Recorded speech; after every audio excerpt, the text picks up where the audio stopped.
still here? Okay. Let's play a game.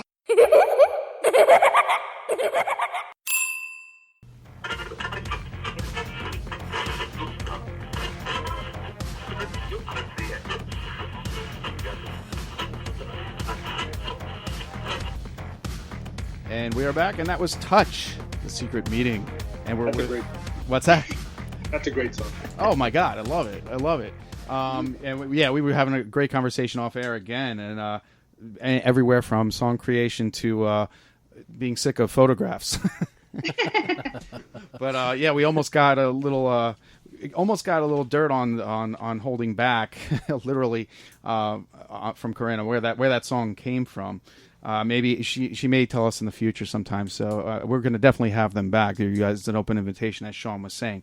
But we're not quite done here yet. So Touch, Statik, you like that song from what you just said. Is that one of your favorites? Yeah, from that album. Do you individually songs you agree that are your favorite together or apart, or do you disagree? It's too hard to say. Okay, I could go with that. You have a big catalog, so. So you guys recently ran a successful Pledge Music campaign to release your 29-song remix album, Mind and Matter. Was this your first experience with Pledge Music, and what gap or role does that play in releasing music as an independent artist? It was our second album through Pledge. We did Color of Nothing through there as well. What was the question? Why did we do it through Pledge? Yeah, what gap or what role does it fill for you in releasing that and getting it out to your fans? Yeah, Shaun's not just a fan; he's also a client. He was one of the Pledge Music clientele. Absolutely. Well, the problem is, we don't have anything to say with how people consume music, and so many people are streaming music, which, I understand why people want to do that. It's just that the rate that artists are paid for places like Spotify are so low that it may take you 10 years to earn the same amount of money that you would have got from, say, people buying a CD. So for a platform like Pledge, kind of fills the hole a little and allows you to help recover some of the costs and pay for a lot of the upfront fees that anybody has to do when they're making an album. How good must that feel? That must feel terrific, just amazing that people will put money together because they want to hear you guys produce that badly. And I think that's just the sweetest thing ever in this day and age, that all these these GoFundMes and things like that. That's the positive aspect of music today, when you see fans actually wanting it that bad to invest. I like that. Yeah. It used to be in the old days where you'd make a CD and it would sell and it would gather from there. And now everything like that has changed in that you really have to get the people who are going to support you before you release the CD. And those are your hardcore supporters who will be helpful. And, and it's, it does make you feel great. It also puts the pressure on, which is why we usually don't announce it until we're kind of knowing that we're on the tail end, because we can't rush what we're doing. We really just have to let it take its time. Cool.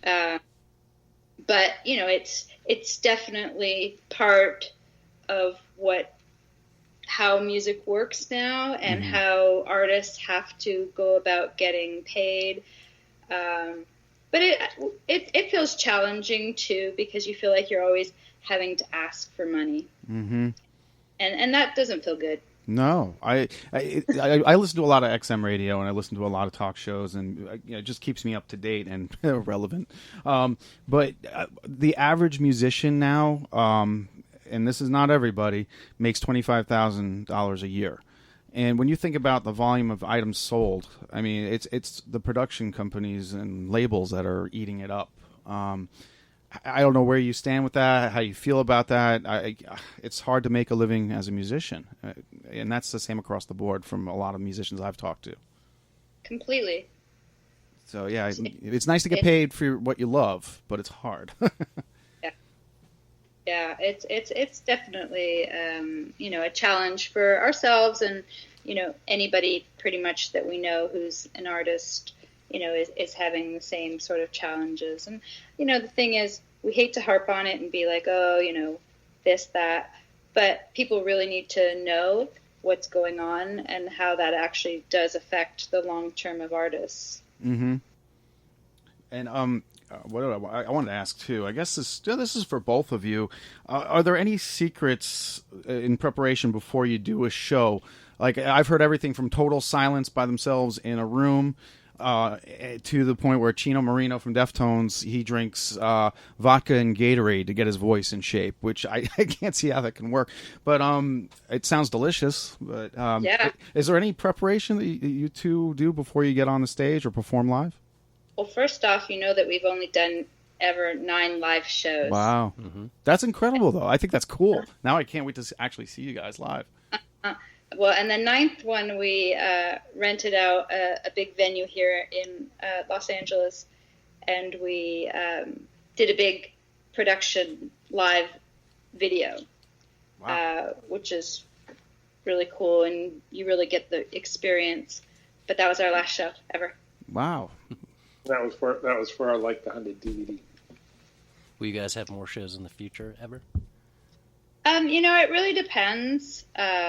Never say never. I mean, originally, we really weren't a live band. There was only 2 of us, and we made way too much sound, and we didn't want to just go out there and press buttons. It wasn't until several albums later where we decided, okay, well, what would change if we went out and played live, and what would how would that make a difference? So we set out to get some really great live players together and do some live shows, and it was awesome, and it was a great experience. As far as the future of it, we do have dogs, and we do have other things. I run a accessories business as well. So, and it's a small company that I can't always just leave, so that makes it hard. So, it's kind of down to if the right scenario came up, maybe we would, but it's not something that we necessarily feel driven towards. Well, she kind of actually led into one of the questions I had, which was your other creative output, which is Saints and Sinners. Just could you tell us more about that endeavor and elaborate on that? That's what I wanted to say. Like, usually at the end of the show, and I'll let you do it then too, we plug everything you got where they can get it, but you should probably talk about that now because it's very interesting, I think. Well, I've always been a creative person, and it could be music, or it could be painting, or in my accessories, it's ways to make jewelry and other items that people might want to buy. And where do they get it? Well, they can get it from our website, which is collide.net. And I also have another new website called Wings of Steel Designs. So there's another one. Cool. And now my latest thing is I've taken up photography. Oh, wow. So you're non-stop creative. Yeah. That's why there's not, touring. Anything that's not creating for me is taking up my time, because really I'm completely a creative person. That's all I want to do. And I'm completely driven to create. Do you know Monica Richards from Faith and the Muse? I'm familiar with her music. Yeah. Yeah. I was taking pictures of her this weekend. So that's my new creative outlet at the moment, as I'm really interested in photography and taking pictures of some of my friends and some people that just people that I meet and want to take pictures of. So can we see these? Are these on your site? You can go to my Instagram. There you go. Wings of Steel Designs, and you can see them all there. So you basically you don't sleep very much, do you? No, I don't. I understand. And besides being, I'm always busy creating, but I have super sleep challenges, so sleep is not easy for me. I get that too. I had 2 years of no sleep, insomnia. I don't even want to get into that. That's a whole nother episode. Yeah. Well, this goes back to the remix album. So remix albums are always a fun way to hear how other artists will interpret original works of music. You've released a few remix albums in the past. How is this one different from the past remix albums, if at all?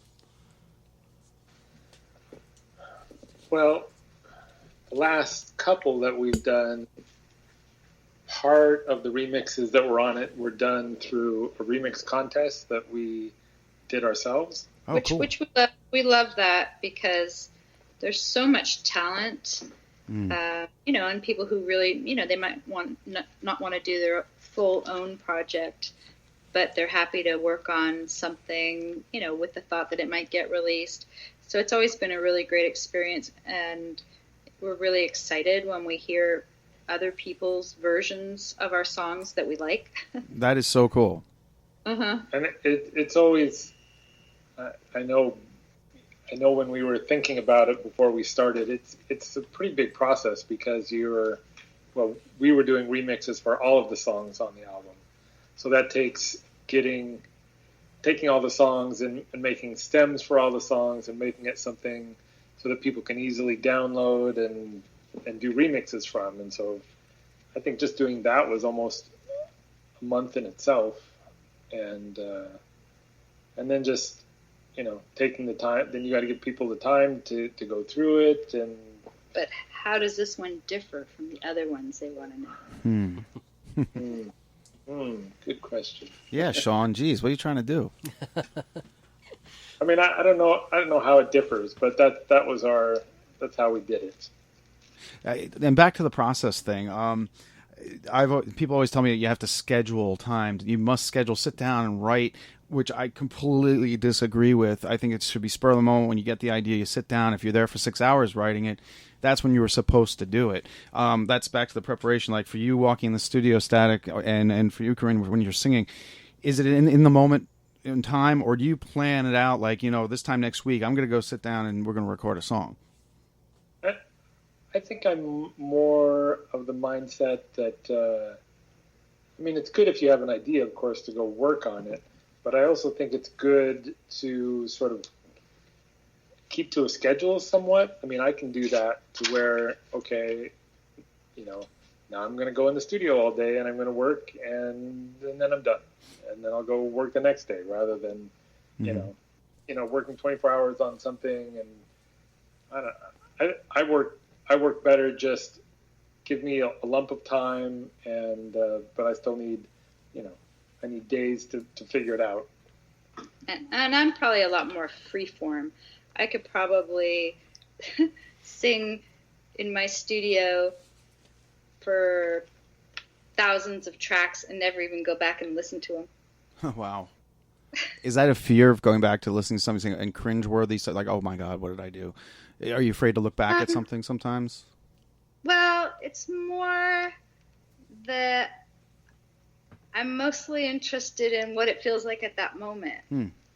And, but then, the process is I sort of let go into that moment, but then I have to go back and sort out to see, well, what moments that I liked and didn't like as much, and then develop that, which is good, but it's not as fun as the other moment. That the moment of just releasing yourself literally is like flying. So you just, there's no right and there's no wrong. There's nobody else but me and my machines, and it is very freeing and feels amazing. Go ahead. Making it all sound good, that's the hard part.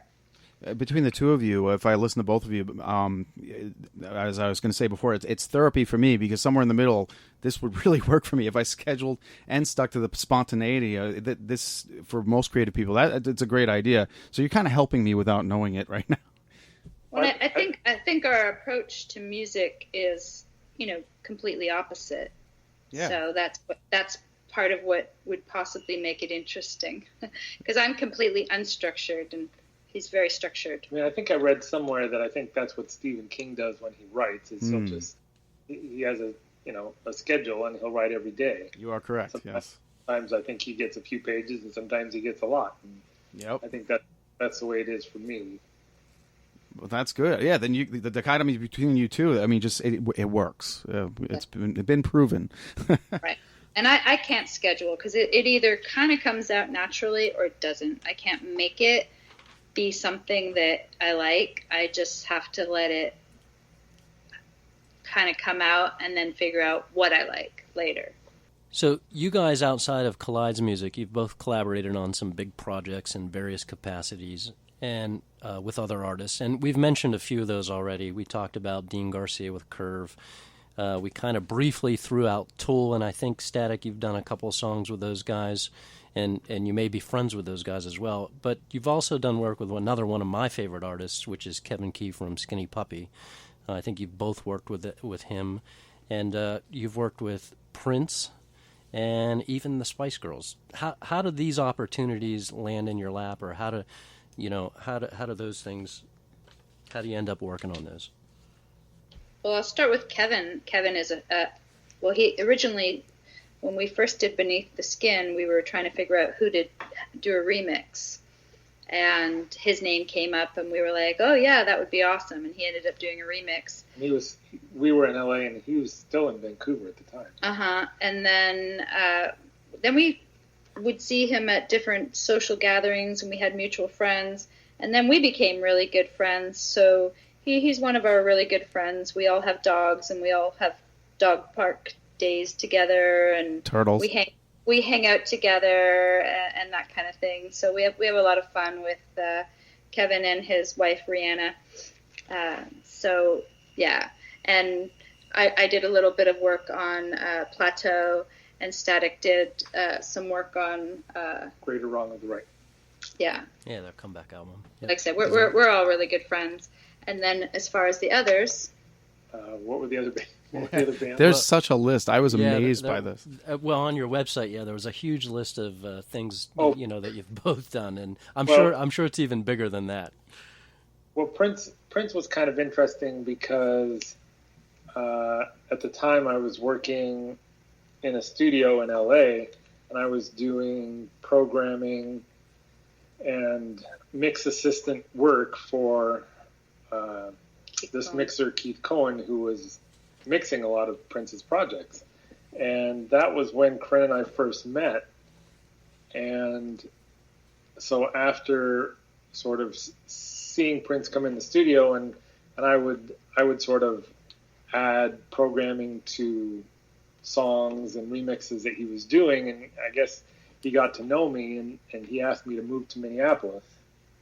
Wow. So, oh my God. So I ended up moving to Minneapolis for 2 years. Wow.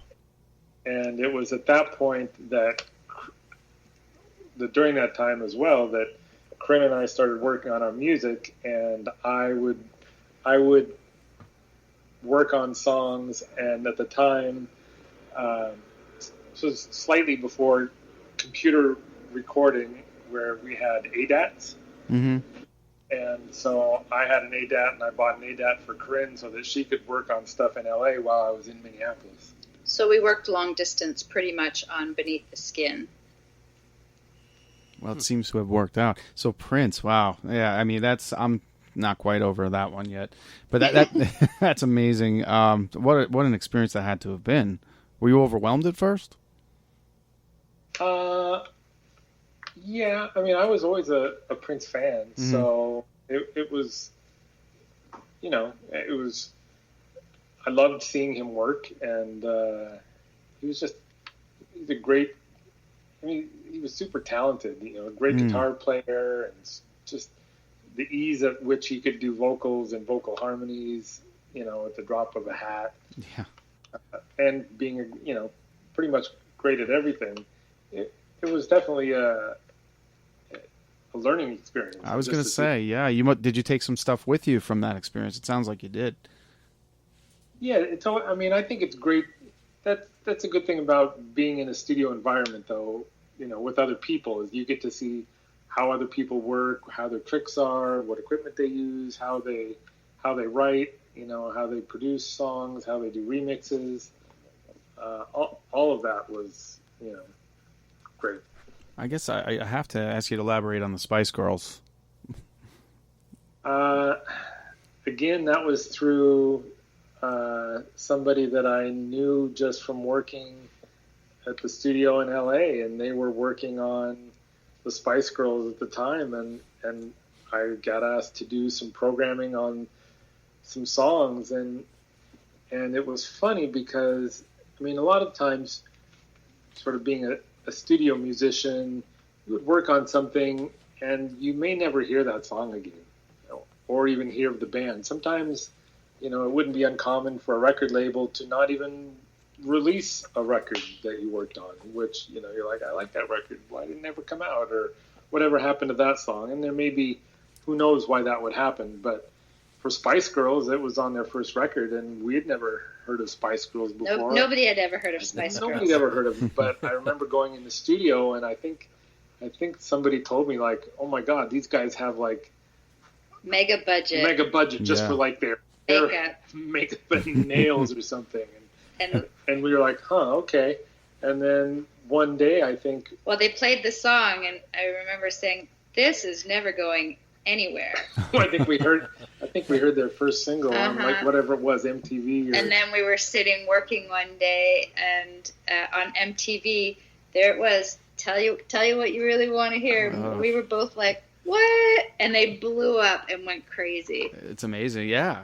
And that video, I kind of dig the video. I forget what song it was. It was kind of almost like an anime video, but it was them live. Do you know the song, Shaun? No. Maybe, I don't know if that was one. Not a fan. No, I can't say I was no, but I didn't hate them. I kind of had a thing for Ginger Spice. All right.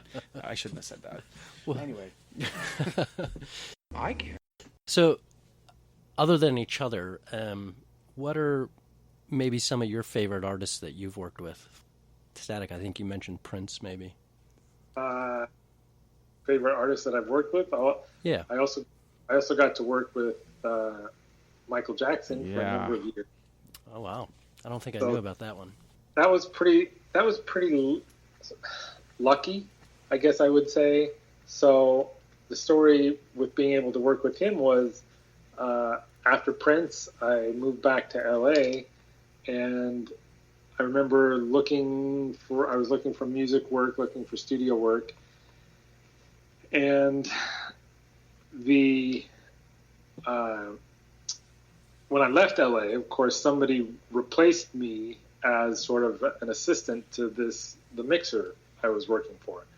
And his particular assistant this weekend was gone or working on something else. And at the time, he had a remix to do for Michael Jackson. And since his regular assistant was gone, he called me back in again. And so I was working on a Michael Jackson remix. And he came in the studio and he loved that one remix. I don't know, he was super excited about it. It was great. And so he asked me to work with him, and that ended up being another 2 or 3 years after that. That is amazing. Honestly, I just got the chills hearing that. I don't even know how you contained yourself at that point.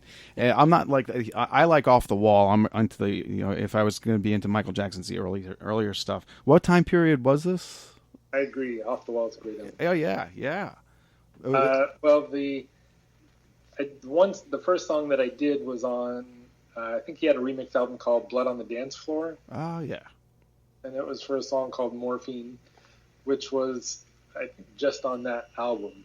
So, it's not the greatest song in the world, but whatever. And after that, I would do sort of grooves and song ideas for him. He wanted to hear sounds he'd never heard before. That sounds like the Michael we all knew. I mean, and when you said he got excited, I know that just what you saw on MTV, he was always a little kid. He never really grew up, and that's what kept his music fresh, I think. A lot of people are down on Michael, but I don't know. I remember a happy-go-lucky kid that broke away from his parents and just became this massive superstar. But yeah, he was still excited about music. I imagine you two, it sounds like you two are very excited about music all the time. No? Are you tired of it? Yes, we're super excited. No, we're excited. Does it keep it fresh, or you just got to walk away sometimes? Is that what that silence means? Well, I think the silence is, right now probably for the second time in our music career, we're not actively working on something. Okay. For, like I said, only the second time in our music career that we were not active in music. So we're taking a break. I mean, you release something, and then it's good just, to sit back. I think it's good to sit back for a minute until you really get the bug to go back in the studio. Yeah. Well, that's not unusual. George Lucas, every time he released a Star Wars film, he went to Hawaii and didn't read anything about reviews or anything about the movie. He wanted nothing to do with it for a couple of months. He would. Well, I still go in and sing, but singing for me is my form of escape. So I'll just go and get lost in my own little world and sing.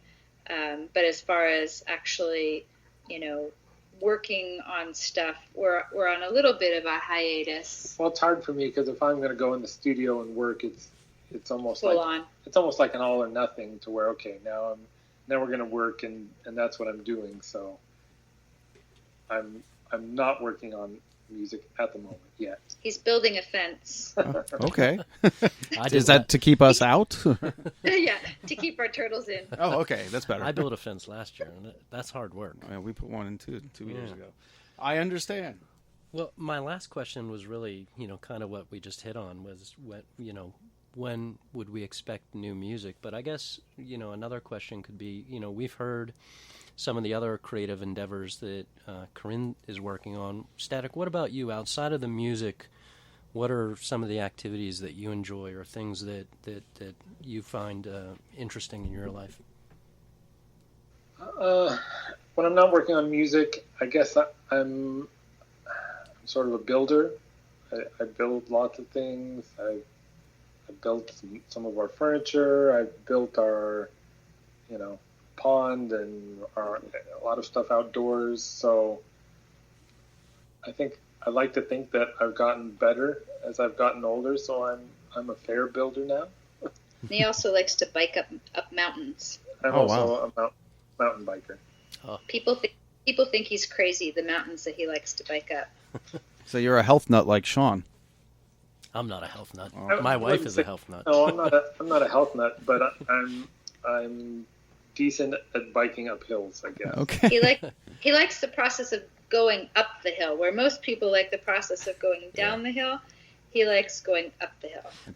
My wife was a spin instructor for years, and she loves to go outside and do outdoor activities, hiking and biking. And we were just actually maybe going to plan a trip to Watkins Glen, New York, which is in southern New York. So I don't know if that's going to happen or not, but our anniversary is coming up here at the end of the month, and we were thinking about a getaway for ourselves. It'll be our 13th year, so. Yeah, wow. Okay. See, I didn't know that either. Yeah.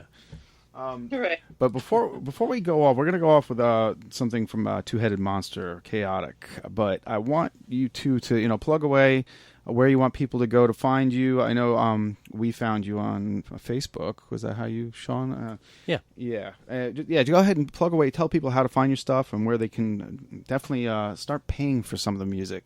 It's my own private revolution. Well, our own website is collide.net, and you can get all of our CDs and downloads there. We also, kaRIN's stuff is there as well. Saints and Sinners. Saints and Sinners. Also, you can go to my other design site, which is wingsofsteeldesigns.com. Awesome. Are you in the Twitterverse? Twitter, I believe, is Collide Music. Okay. And I think on Facebook, we're Collide Band. Yeah, I think that's where we found you there. Yes, visit us. Oh, definitely. I will. And Twitter, I'm on there too. So I will find you. I'm at Fairly Dark, and we put all our shows up there. I'm not a big fan of Twitter because it gets mean, but it is a good place to find musicians like yourself.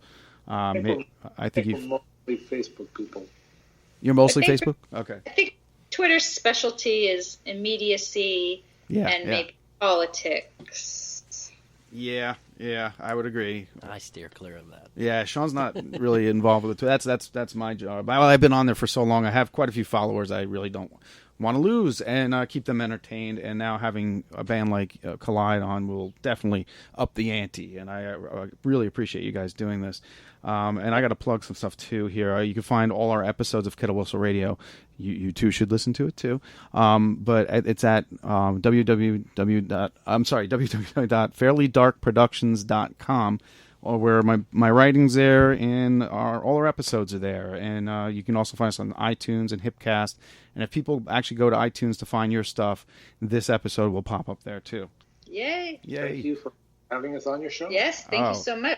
I love it. No, I appreciate it. And what Shaun was hitting on earlier is you're always welcome back.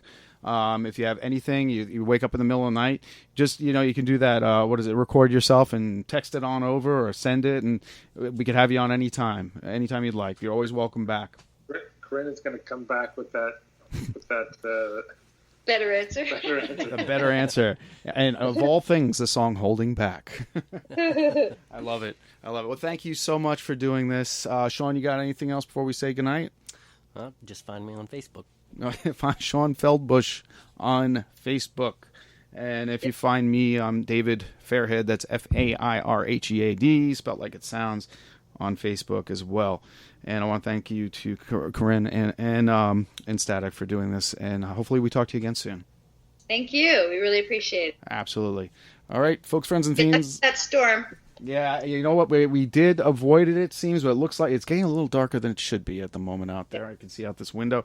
But yeah, we'll definitely have you back and keep us updated on your antics and stay in touch. I really appreciate this. And we're going to go off with Chaotic. Well, thank you so much. Oh, thank you so much. Until next time. Alters your mind.